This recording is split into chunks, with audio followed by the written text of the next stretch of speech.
welcome to the Mask-a-thon, Sabrina. We're so happy to have you. Hi, can you hear me? Yes. Oh, great. It's so nice to see you. How are you? Good. How are you, Sabrina? Good. Thank you for doing something so amazing. What a great idea, Mask-a-thon. We couldn't do it without you. You're so inspirational and unbelievable, the work you're doing. We're such fans, and thank you, thank you, thank you. And what do you think are the most charitable things we can do right now? And what can each one of us maybe do to help each one of us who wants to help? Oh, I mean, I think that's so important to talk about. I just want to say I have my mask as well. I'm going to be putting it on while we talk. But I think, honestly, one of the most important things we can do for each other right now is to check in on each other. I've always been a strong advocate for women and girls. And, you know, domestic abuse has gone up 75% since coronavirus started in the UK. So I think just checking in on a friend maybe that you haven't heard from in a while, and, you know, making sure you're checking in with people you care about. Hey, how are you today? How's your day going? I think even just for mental health and being aware of how other people are coping with what's happening right now is really important. So yeah, I think if we learn anything, hopefully it's that togetherness that's so important for all of us.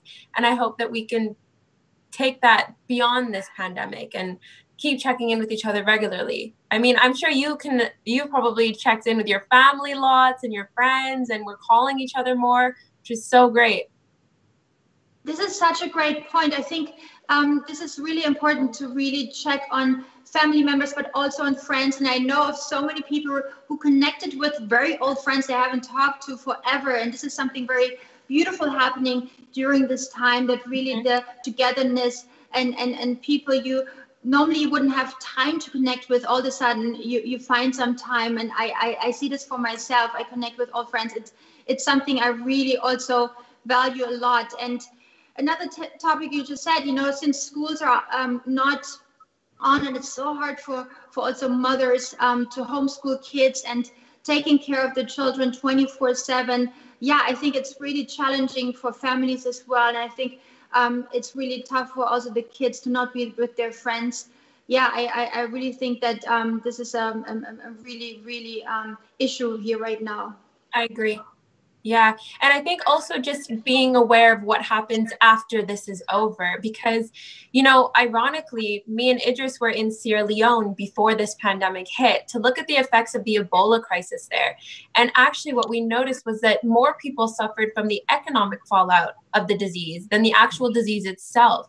So I want people to be able to look past and not be short-sighted in that thoughtfulness that's so important, because there's going to be a lot of people suffering after this. That's just the truth of it. And there's a female face to this pandemic that people don't generally think about. You know, it's always women and girls that suffer the most. And all the informal markets that are closed in rural areas. For example, Nairobi's flower market has just shut down, which employed 100,000 women in Kenya.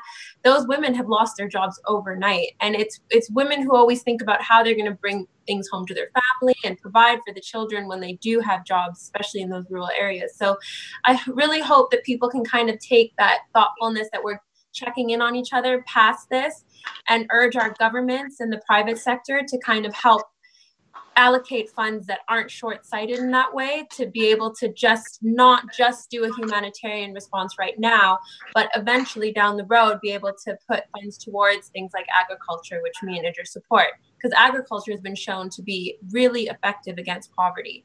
I mean, I'm going on a tangent now, but I mean to say that I really want that thoughtfulness to kind of continue on after this, you know? This is such a good thought. It gives me goosebumps. And we can already see there's so much more to do than what we might be thinking of right now. Yes, let's please keep doing that. And let's please think of everyone out there and how we can help their lives as well. So thank you so much, Sabrina. You're amazing. I really value your work so much. And thank you for being on here with us and giving this message to each one out there. And yeah, keep up the good work. Thank you so much. And thank you for having an opportunity like this for people to just check in and mentally check in and think about how they can help. I'm going to donate right after this, and I'm going to keep watching. So thank you so much. Yeah, there's so much inspiration coming from each one of you. Thank you. Sending you guys love. Stay safe. Bye, Bye, Sabrina. Bye.